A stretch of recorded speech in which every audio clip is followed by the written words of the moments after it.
Bem-vindo e bem-vinda à 7ª aula do minicurso de Gestão do Conhecimento do módulo Como Fazer Gestão do Conhecimento. Vou lhe apresentar hoje algumas ferramentas para promover a reflexão coletiva. Muitas vezes ligamos o piloto automático e esquecemos de parar para refletir sobre o que estamos aprendendo ou ainda de trazer outras pessoas para termos pontos de vista diferentes.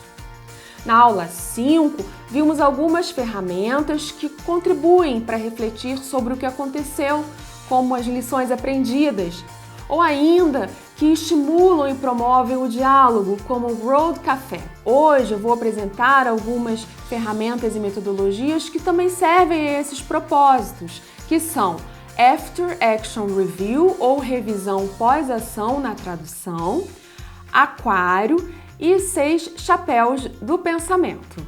A After Action Review, ou revisão pós-ação, como o nome diz, acontece imediatamente após uma atividade ou projeto, quando a memória das pessoas ainda está fresca. É uma excelente maneira de capturar lições aprendidas. Teve seu início no Exército Americano, mas foi adaptada e utilizada por outras organizações. Uma delas é o Banco Mundial, que recomenda que essa reunião comece com um retrospecto do projeto ou atividade e com algumas questões que vão guiar a discussão, tais como o que foi planejado, o que efetivamente aconteceu e o que poderia ser melhorado. É importante ter em mente que se trata de reflexões para um aprendizado contínuo. Não é para ser uma lavação de roupa suja ou para identificar culpados ou fazer queixas. Por isso é importante que haja um facilitador ou uma facilitadora, pode ser de dentro da equipe ou externo, que ajude a controlar o tempo, guiar as discussões e faça ao final um breve plano de ação para eventuais ajustes. E esse plano de ação também pode servir como lições aprendidas que podem auxiliar outras equipes em outros projetos parecidos. Existem algumas variações dessa revisão pós-ação. Uma delas é a Pause and Learn, ou Pause e Aprenda, na tradução, que é uma metodologia que foi criada pela NASA, inspirada na After Action Review. A diferença é que a Pause and Learn ela pode ser feita em qualquer momento e não necessariamente no final. E ela é mais informal, feita para capturar esses aprendizados ao longo de um projeto ou de uma atividade. O aquário tem esse nome por conta da disposição dos círculos. Em geral tem um círculo interno em que tem de 5 a 6 cadeiras e dependendo do número de participantes pode ter mais um círculo externo ou mais outros círculos externos. Só pode falar quem está no círculo interno. E tem esse nome porque as pessoas do círculo externo ficam olhando as do círculo interno como se fosse um aquário. Bom, o círculo interno tem sempre uma cadeira vazia, que é para que haja um rodízio de pessoas que possam ter a oportunidade de falar.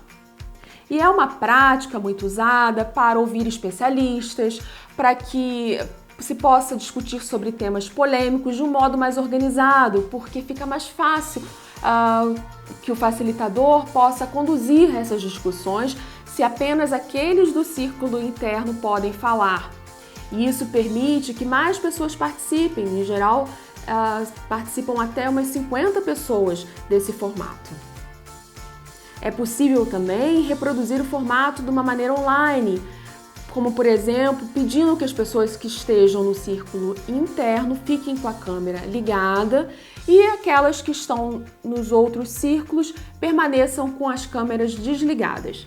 Quem quiser participar e falar e fazer parte do círculo interno, utilize o recurso de levantar a mão que tem em várias plataformas de videoconferência. Existem também algumas variações, como colocar apenas 2 cadeiras no círculo interno, para ter apenas 2 pontos de vista, um contra e outro a favor, e quem quer entrar na discussão bate no ombro daquela cadeira, quem está sentada naquela cadeira. Por fim, é a metodologia 6 chapéus do pensamento, ou em inglês Six Thinking Hats. Foi criada pelo inglês Edward de Bono para se chegar a um consenso a partir de 6 abordagens diferentes. O nome remete a chapéus de cores diferentes que cada um deve vestir e trazer à discussão aquela abordagem específica daquele chapéu. O chapéu, por exemplo, o chapéu branco é o chapéu dos números, o chapéu das informações, mais objetivo. Quem está com ele, em geral, pensa: que informações temos, quais são os fatos? O chapéu vermelho é o das emoções. Em geral, quem está com ele vai pensar sobre como estamos nos sentindo, quais são as emoções envolvidas.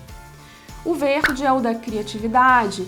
Em geral, quem está vestindo verde vai pensar em como podemos inovar, como podemos ser diferentes.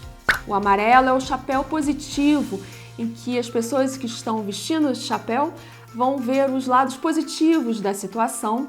E, por sua vez, o preto é o contrário. A pessoa vai ver os lados negativos da situação, que não está indo bem. O azul é o chapéu usado pelo facilitador ou facilitadora que vai conduzir o debate, vai verificar se os debates estão indo no tempo adequado e se o conteúdo também corresponde aos tipos de chapéus.